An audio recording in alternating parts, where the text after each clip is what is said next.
Hi, welcome to part one of my three-part series about how to take garden birds. In this first video I'm going to show you my hide that I've built from a garden shed.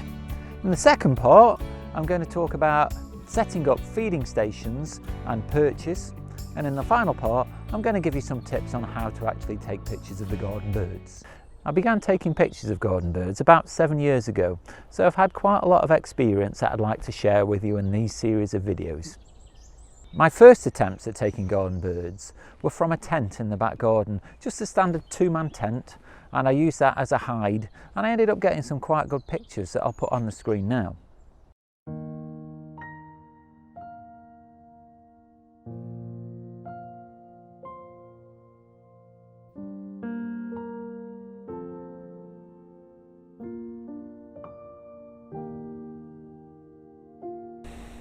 Before long though, I found that this was quite limiting, and I found a pop-up hide on the internet that had a seat inside it, and that gave me the option of moving it about more easily and just felt a bit more comfortable.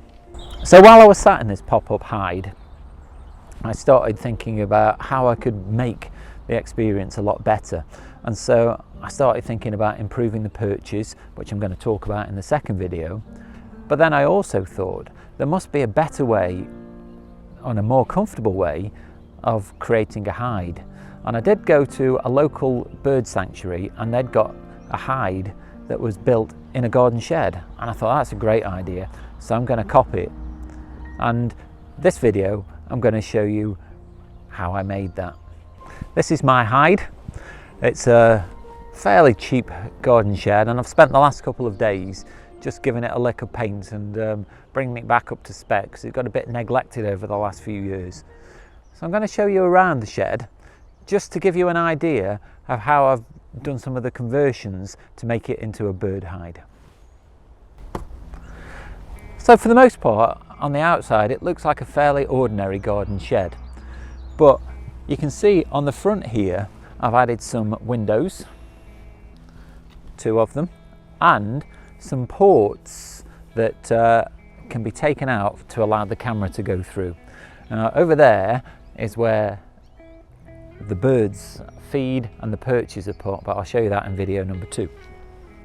Just to give you a closer look at these windows, what I've done, these are just perspex, and then inside there's some netting just to shield that from the outside, and these ports have fake camera lenses on it. They're actually mugs that you can buy that are in the shape of camera lenses, but I don't know whether it works or not, but I figure that if the birds get used to seeing these sticking out, they'll get used to a camera lens sticking out. So I've got 3 of these apertures.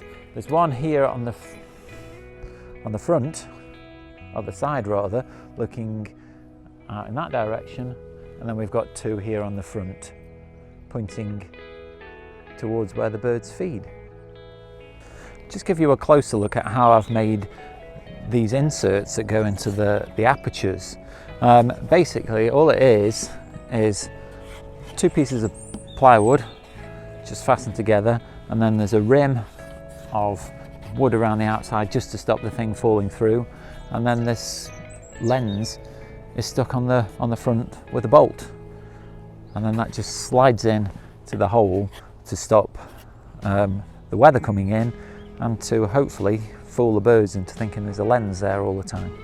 I've moved inside the shed, and I'm going to show you one set of the 2 openings that I use when taking pictures. So the first one here has a shelf in front of it, and this is where the insert comes out that I showed you just outside. So once I take that out, I can then use the shelf inside, and what I like to use is a beanbag. So I'll put the beanbag on the shelf and rest the camera on the beanbag, and that provides a very stable platform for taking pictures. Then also next to this I've got a window.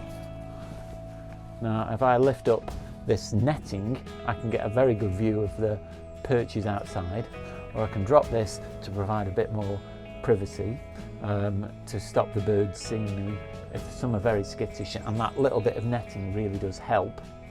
But if I want a complete blackout, I can drop this piece of cloth, and that then makes it darker inside the shed, but also completely cuts out that window, so I just get to see through the top part of this netting.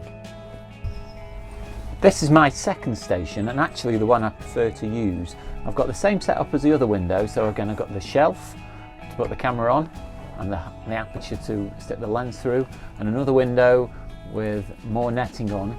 But because this is in the corner of the shed, I also get this nice shelf, so I can put any notepads on there. I actually do get reception from the house in here, so I can stick my iPad on there if I need to identify any birds.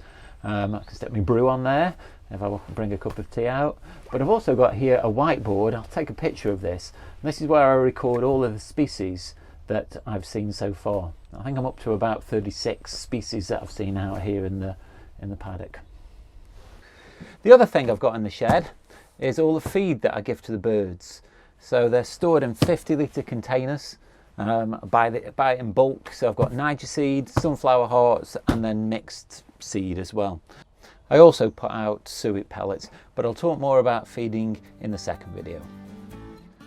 So there's a very quick guided tour of my bird hide. It's a garden shed that's been converted, and I find it really successful. If you've got any questions about anything that I did or how I went about making anything that wasn't clear in the video, do drop a link in the comments and I'll get back to you. But hopefully you'll join me for part 2 of this video, when I'm going to talk about how I set up the stations, the feeding stations, and also the perches to attract the birds and get the best pictures. So I'll see you in part 2.